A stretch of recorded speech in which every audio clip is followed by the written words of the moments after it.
Imagine taking your next flight via a massive, luxury hotel-like airplane. Well, that's the situation when it comes to one of the biggest airliners in the world, the Airbus A380. Due to it catering to the rich, each unit is decked out with lavish extra features. As a result, it's very, very expensive to purchase. We'll see what amazing secrets await inside and how many billions the development cost, as well as why it wasn't a complete smash hit. We'll even see the occasions where tickets on the A380 have been worth over $100,000. So, let's get started. For years, the top giant in the airplane-making business has been Boeing, with their 747 model perhaps being the most iconic, and the more recent 787 Dreamliner now catching up. As a result, the company is currently valued at $123.6 billion, and their rival, Airbus, is currently valued around $91.6 billion. Yet Airbus saw a gap in the plane market. They wanted to create one of the biggest jumbo jets around. After officially beginning the project in 2000, by 2005, the Airbus A380 underwent its first test flight. This super jumbo has a typical capacity of 525, yet it's certified to fit in as many as 853 passengers. The A380 uses 2 decks in order to fit in as many seats and different classes as possible. Due to the vast number of passengers, the A380 is also one of the biggest planes around. It has a wingspan of nearly 262 feet and is 239 feet long. Another goal of Airbus was to provide a touch of luxury in the air. Yet today, the plane hasn't quite taken the world by storm. While passengers have loved it, airlines haven't been as positive due to the massive starting cost of each unit. But first, let's peek inside this impressive metal bird. The plane is fitted with LED lighting that mimics the time outside. As such, the lights will be brighter during the day, then lessen into the evening. The lights are created this way to aid passengers with their natural wake-sleep cycles and reduce the effects of jet lag. Depending on the requests of the airline buying the A380, there are a number of facilities that can be incorporated. For starters, an in-flight bar is often selected. With curved counters and leather seating, these facilities really provide a touch of decadence in the sky. Airplane food has been mocked by comedians for decades, but the A380 attempted to dispel those thoughts by having restaurants on board. In 2020, with the lack of flyers due to the global events, Singapore Airlines used their A380 as an actual restaurant. Diners could book a ticket on board and enjoy a 3-hour multi-course lunch or dinner. Essentially, it was treated like a flight, but it didn't go anywhere. People weren't even allowed to bring liquids on board, for example. The economy cabin menu cost $50,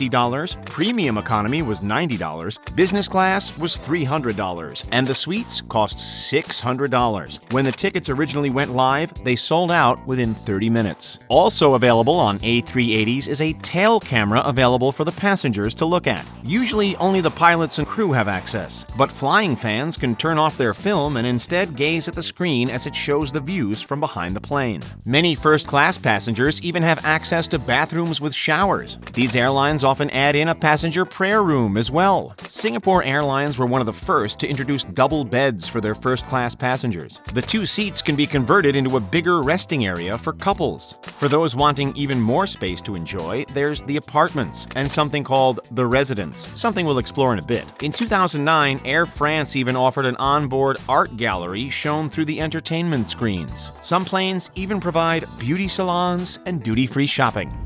All the way back in December 2000, Airbus began development of the A380 with a budget of $10.7 billion.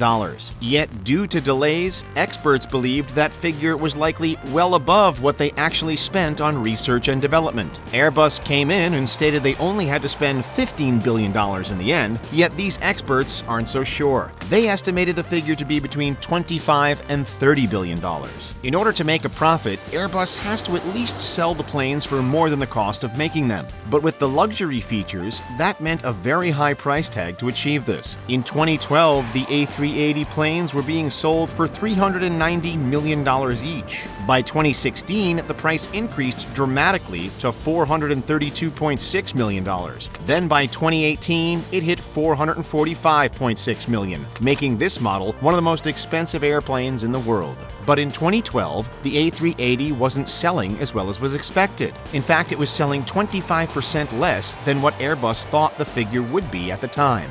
One of the main reasons, of course, was the mammoth cost. Many A380s were actually sold for less than the asking price once negotiations were underway. But airline bosses still weren't convinced. Many of them still wanted the plane, however. Instead, they purchased them second-hand from other airlines in order to save some cash. So Airbus was actually losing money with each A380 sale. During 2016, Airbus admitted that they were likely to only sell 30 A380s in 2017, which meant they would struggle to break even on the model that year. The demise of the line was imminent. However, during 2018, the Emirates Airline ordered 36 A380s altogether in a deal worth $20 billion.